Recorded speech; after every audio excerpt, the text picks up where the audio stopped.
Bonsoir à toutes et à tous.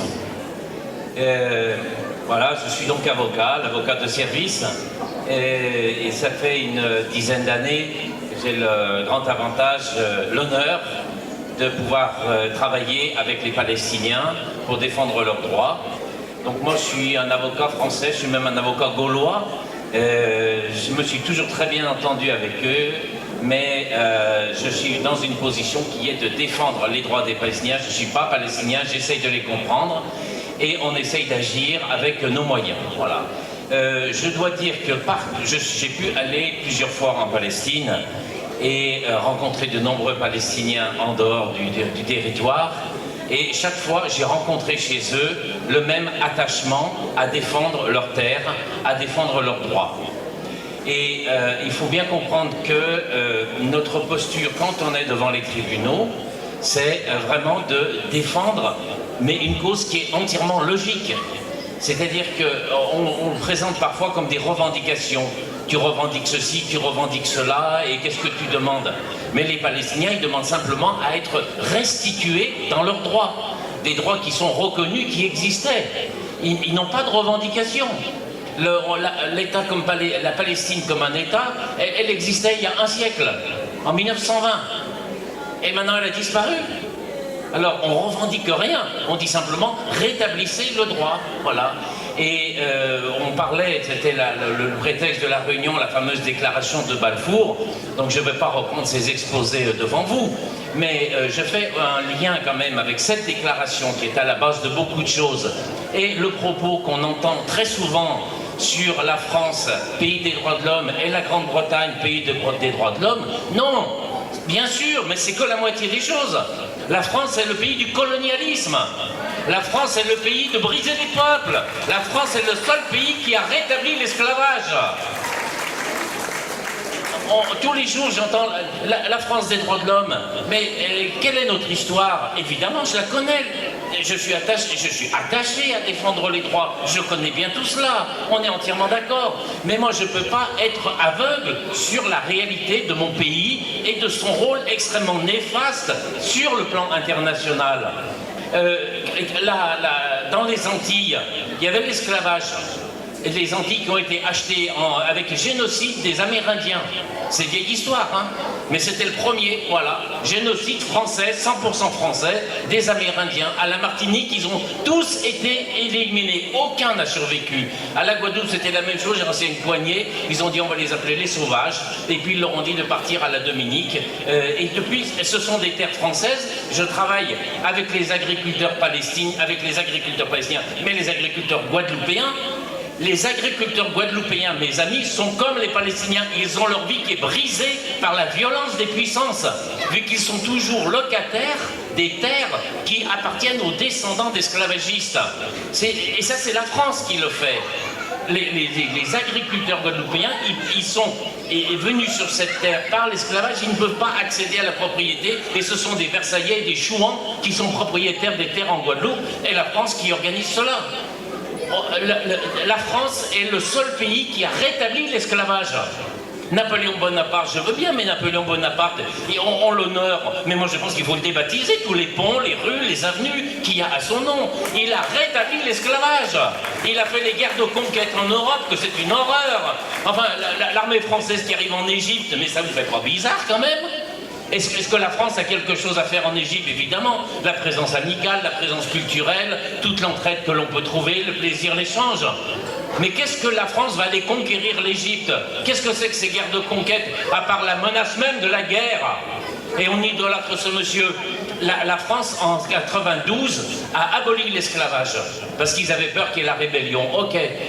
Bonaparte reprend le pouvoir en 1804, il rétablit l'esclavage. C'est-à-dire que des êtres humains qui étaient sortis de l'état de choses, qui arrivent à l'état d'être humain, sont rétablis état de choses jusqu'en 1848, avec des conditions absolument horribles de vie. C'est-à-dire que l'esclavage, c'était la mort, c'était le viol, c'était une gravité exceptionnelle. C'est la France qui a fait ça. Nous regardons bien les deux piliers. Dans quel pays est-ce que vous avez un ministre de l'Éducation nationale et ministre très influent, qui vient à la tribune de l'Assemblée nationale pour vous dire, il y a des races supérieures et il y a des races inférieures, et c'est le rôle des races inférieures, des rôles supérieurs, que de civiliser les races inférieures. Qui est-ce qui dit ça? C'est pas Hitler, c'est Jules Ferry, celui qui est au fronton de toutes nos écoles. Une déclaration qui est parfaitement connue et qui a justifié la politique de colonisation, les crimes qu'on a commis en Algérie. C'est ça notre réalité. Aussi, ne découvrez pas aujourd'hui que la France soutient Israël, que soutient le sionisme. C'est une tradition politique extrêmement lourde. Quand Pétain il prend le pouvoir, il ne le prend pas par un coup d'État, c'est les parlementaires qui lui ont donné. Regardons notre histoire en face. Et vis-à-vis de la Palestine, la dette de la France, la dette de la Grande-Bretagne, elle est considérable. En tant que Français, que ça plaise ou non, j'ai les mains tachées du sang palestinien que mes ancêtres politiques, avec le mal qu'ils ont causé. C'est ça notre réalité. La Palestine n'a rien demandé à personne. Les Palestiniens, les chrétiens, les juifs vivaient très bien ensemble au début du XXe siècle. Ils vivaient très bien ensemble. Et quand l'Empire ottoman s'écroule, les puissances qui étaient des empires, c'est-à-dire la France et la Grande-Bretagne, disent on va récupérer tout ça. Voilà. Et donc c'est les fameux accords. Et ensuite cette déclaration de Balfour qui vient en novembre 2017, en novembre 2017, parce qu'on voit que la guerre est en train de changer. Donc on se dit on va se mettre une tête de pont occidentale parce que ces peuples ils risquent bien d'aller vers la révolution soviétique. Donc c'est un moyen de contrôler. C'est un acte de puissance coloniale de la Grande-Bretagne avec l'accord complet de la France. Et la déclaration de Balfour elle est faite une semaine après. D'Alembert, le général, il prend Jérusalem. Jérusalem qui était musulmane depuis 1100 ans. Regardez votre histoire, regardez votre histoire. Le pont d'Alembert, qu'est-ce qu'on attend pour le rebaptiser? Enfin, mais c'est le premier, il est médaille d'or dans les colonisateurs, celui-là.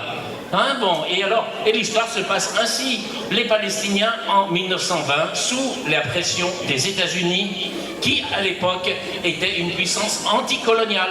Attention, l'histoire des États-Unis, elle est coloniale, impérialiste depuis 60 ans, et c'est un massacre. Mais à l'époque, c'était le président Wilson qui sait que les États-Unis se sont libérés du colonialisme. La fête des États-Unis, c'est Independence Day, hein, libération de l'Empire britannique. Et lui, il est pour l'autodétermination des peuples. On réécrit l'histoire. Et il soutient l'autodétermination des peuples en disant l'Empire ottoman s'est explosé, mais il va falloir que ces peuples arrivent à l'autodétermination. Et donc, on va envoyer sur place une équipe, une étude, pour voir ce que veulent les peuples. Et vous avez un rapport qui a été fait, c'est en 1919-1921, le rapport de King et Crane, qui sont deux États-Uniens, qui font un travail remarquable, qui vont là-bas et qui disent mais votre projet sioniste, mais personne n'en veut. C'est une terre arabe où coexistent les musulmans, les chrétiens et une minorité chrétienne et une minorité juive. Ils ne veulent pas de votre projet. Ça va être des violences perpétuelles. C'est pas moi qui vous le dis, c'est les observateurs de l'époque. Et vous trouvez sur Internet le document complet, rapport de King et Crane. Et arrêtez ce système-là. Les États-Unis sont tellement écœurés de l'impérialisme français et britannique qui rompent les discussions en disant ben nous on retourne dans notre coin et continuez vos misères impérialistes, continuez d'exercer votre puissance sur les peuples. Ils rompent les discussions et vous allez avoir ce mandat, le mandat, qu'est-ce que c'est ces peuples sous mandat? Mais on est où? Mais c'est ce sentiment de la supériorité, c'est Jules Ferry qui triomphe. Des races supérieures qui expliquent aux races inférieures comment il faut faire, et c'est resté culturel. Attention, on parle de choses graves ici.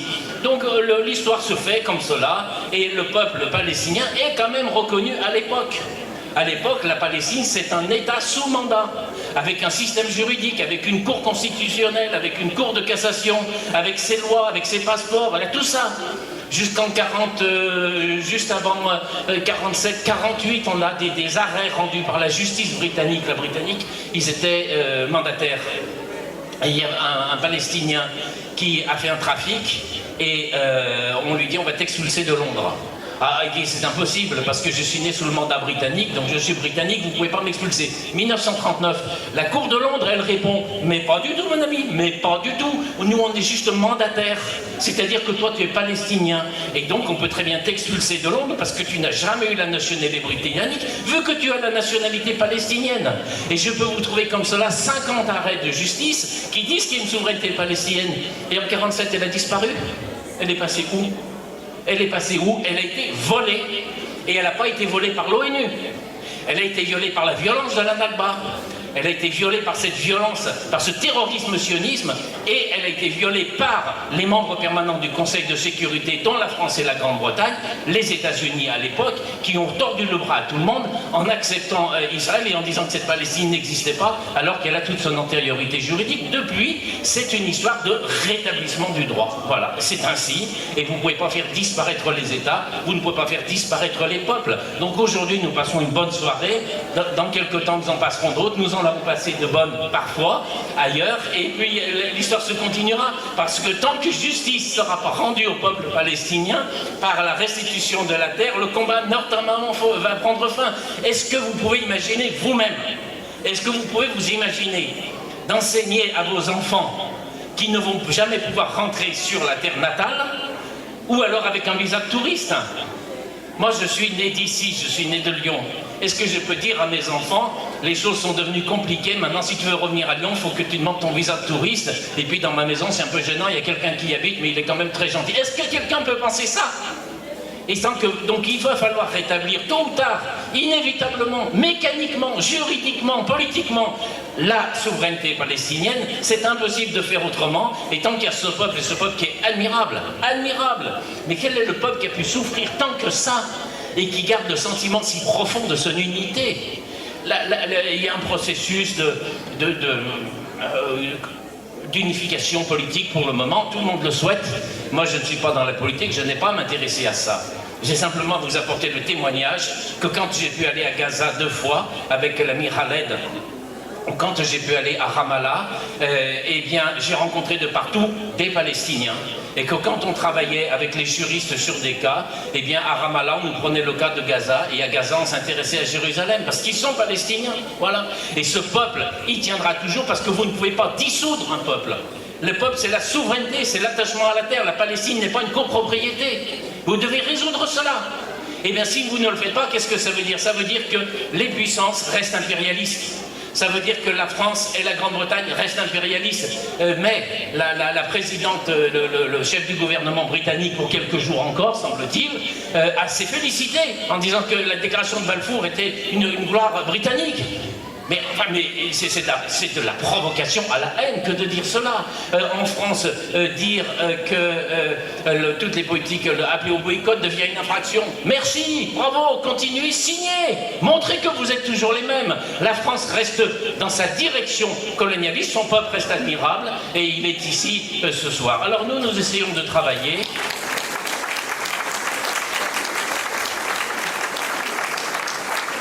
Nous essayons de travailler et nous travaillons tranquillement avec les armes juridiques qui sont les nôtres et les moyens qui sont les nôtres. Et il y a un certain travail qui est fait. Sur le plan de BDS, je crois qu'il y a beaucoup d'avancées. Je ne sais pas moi de les développer ce soir, mais on voit encore aujourd'hui un grand opérateur canadien qui prend des dispositions. On aurait peut-être plus de juridique à faire, mais on va dire que on ne reçoit pas les mandats nécessaires. Mais nous avons des contacts permanents avec la société civile palestinienne et nous essayons d'agir. Et je peux simplement, sans alourdir ni rallonger inutilement, vous parler d'une plainte exceptionnelle que nous avons déposée ce mois de juillet. C'est devant la Cour pénale internationale. Bon, alors Cour pénale internationale, ça nous paraît un peu loin ce soir. Mais il se trouve que, pour ce qui est des Palestiniens, c'est quand même un des moyens d'agir. Il y a eu c'est la 3e série d'actions que l'on fait devant la Cour. L'autorité palestinienne a ratifié le traité de la Cour pénale en décembre 2014. Et donc, à ce jour, vous voyez quand même les victoires qu'il y a. la Palestine c'est un État, je sais pas, les observateurs, etc. Avec le ministre des Affaires étrangères français, oui, qui prend l'air intéressant comme cela. La Palestine est admise comme membre, État membre à la Cour pénale internationale. Voilà, ça c'est clair au moins. Voilà. Elle n'est pas comme membre observateur, elle est membre. Et quand elle a ratifié, il n'y a personne qui a fait des remarques. Bon, et c'était d'autant plus fort de le faire qu'il y a très peu d'États arabes qui ont reconnu cette cour. Et qu'on retrouve, alors je peux quand même le dire, hein, même si je ne fais pas de politique, l'hypocrisie fondamentale des dirigeants arabes. Ah, mes amis palestiniens, oh là là, oh, c'est extraordinaire, oh, mon cœur souffre. Et quand on demande une aide, hop là, abonné absent, il faut d'abord que je téléphone à Trump ou à Bush pour savoir ce qu'il faut faire. Hein, voilà, donc c'est bon, de ce point de vue-là, on les a compris. Le peuple est laissé à lui-même, les Palestiniens laissés à lui-même, et la solidarité arabe, c'est une plaisanterie quand on regarde des choses sérieuses. Elle existe par les peuples, elle existe par les gens. Il n'y a aucun dirigeant de pays, hein, je veux dire de type statutaire, qui nous a aidés dans les procédures qu'on a pu faire. Aucun. Voilà, c'est clair, net et précis. Et s'il y a un démenti, eh bien je suis prêt à le recevoir, mais il va falloir m'expliquer ce qui s'est fait. Ils n'ont jamais rien fait. Ils nous laissent nous débrouiller. Voilà. Mais nous avançons. Et nous avançons parce que le peuple palestinien a la conscience que c'est par le droit qu'il organisera son avenir. Et que l'évolution du droit fait que nous avons maintenant la possibilité de retourner l'arme juridique contre ceux qui l'ont créé. Auparavant, on a créé ce système des droits de l'homme. Il a de bonnes choses, mais c'est un droit de domination avec un modèle occidental pour ce qui concerne les libertés individuelles. Mais au point de vue des libertés publiques, au point de vue des droits collectifs, c'était un droit de domination. Et moi je vous dis tranquillement que l'Afrique du Sud, que l'Algérie sont mieux pays des droits de l'homme que la France s'agissant du droit à l'autodétermination des peuples. La France n'a fait que lutter contre l'autodétermination des peuples. L'Algérie et l'Afrique du Sud et le Nigeria, l'Angola se sont battus pour ces droits. Pourquoi est-ce qu'on me met toujours cette France, pays des droits de l'homme? L'Angola est un pays des droits de l'homme. Il défend l'autodétermination.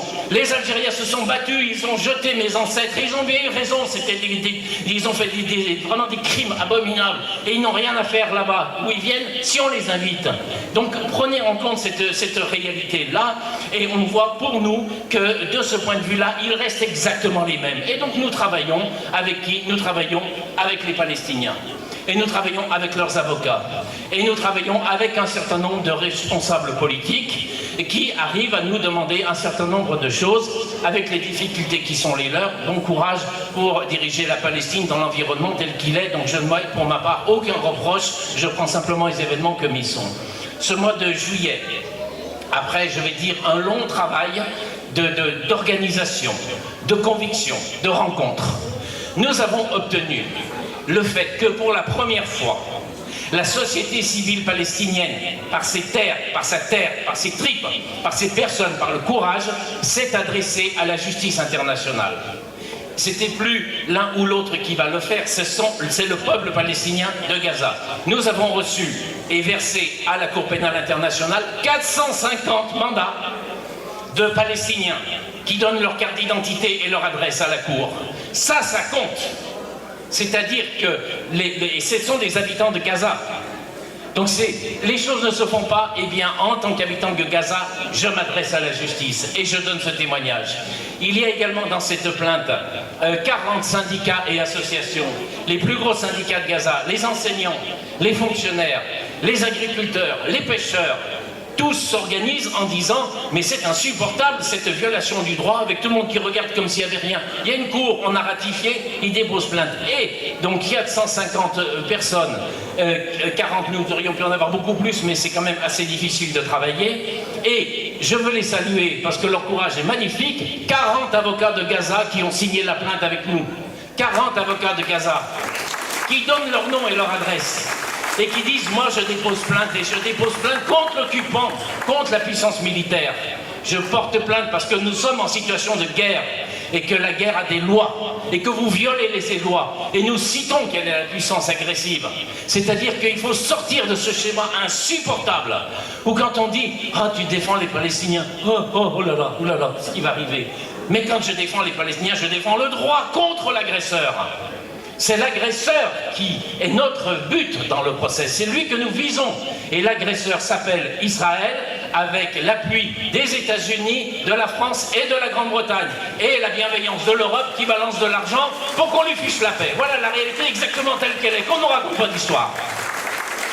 On fait pendant l'été avec le ministre de la Justice. Je veux saluer également ce ministre de la Justice qui, alors que c'était les bombardements à Gaza, il était ministre de la Justice et les contacts se font en disant c'est insupportable et qu'on se fasse, et donc il y a une possibilité de recours. Je vous passe les détails.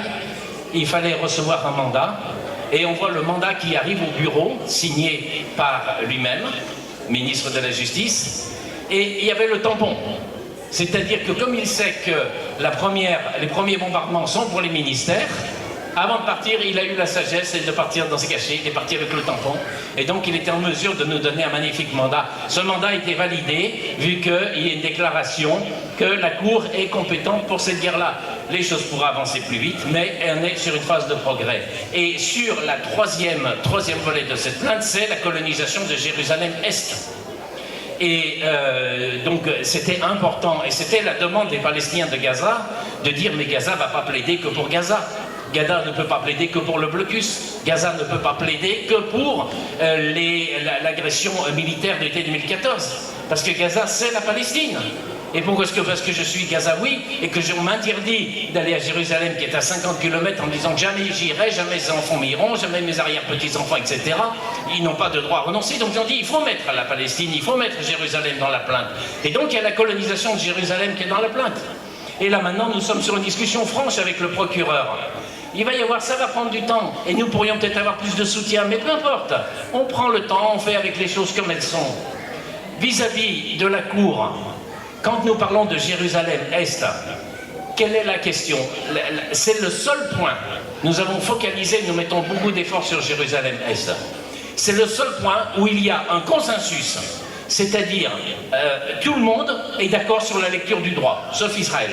Tout le monde, même le Conseil de sécurité, même les États-Unis, disent que la colonisation de Jérusalem-Est et l'installation de la capitale d'Israël à Jérusalem est contraire au droit et violation du droit. Le Conseil de sécurité, qui était la fabrique de la colonisation de la Palestine par Israël, reconnaît que sur Jérusalem, ils sont allés trop loin. Donc nous avons un consensus des règles, vu que nous ne sommes plus en train de plaider avec l'argumentaire d'un cabinet d'avocats, d'une ONG, des avocats palestiniens.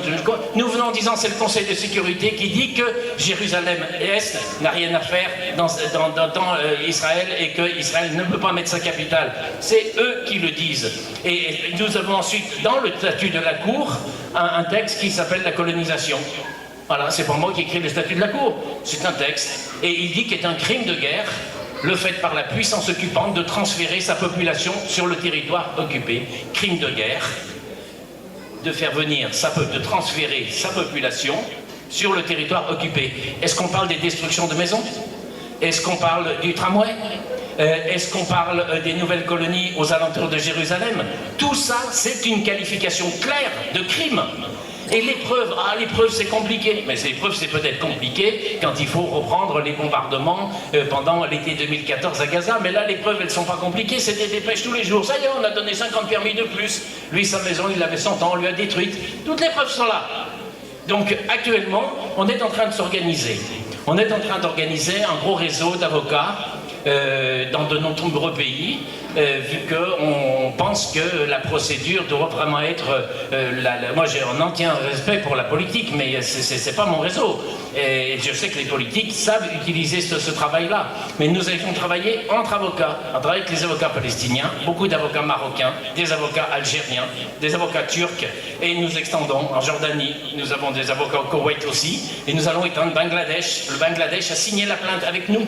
Nous allons étendre cela pour montrer au procureur qu'il y a un véritable rapport de force et que cette espèce de colonialisme horrible, de colonisation par l'argument du droit, on n'en veut plus. Et ça viendra de la force des Palestiniens d'avoir su inverser ce rapport de force en disant que, eh bien maintenant, ça suffit comme cela, on vous a vu votre discours sur les droits pour mieux les brimer. C'est connu maintenant, voilà. Donc les Palestiniens demandent la restitution de leurs droits. Ils disent que Jérusalem-Est ne peut pas être une ville israélienne. On reprend toute l'histoire. On va reprendre le fameux Balfour avec sa déclaration du 9 novembre et le petit général qui arrive une semaine après. Oh bah tiens, c'est bizarre, je suis à Jérusalem. Attendez, vous commettez des infractions, eh bien nous on est là pour les faire sanctionner, voilà, et on est organisé pour cela, et on va le faire en toute simplicité, et si vous nous aidez un petit peu, je veux dire nous les États, et bien ça ira mieux, si vous ne nous aidez pas, ça ne sera rien, vu que les oppositions qui sont faites ne font que renforcer notre détermination. Je vais vous dire que quand vous allez à La Haye, et que vous avez le mandat, que vous avez travaillé avec 40 avocats palestiniens, et qu'il y a des amis du Maroc, d'Algérie, de Turquie qui sont avec nous, on se dit quand même qu'il va se passer quelque chose. Donc il faut, je ne dis pas, il faut garder la confiance, il faut créer la confiance, il faut se battre pour la confiance, il faut avancer sur ce terrain.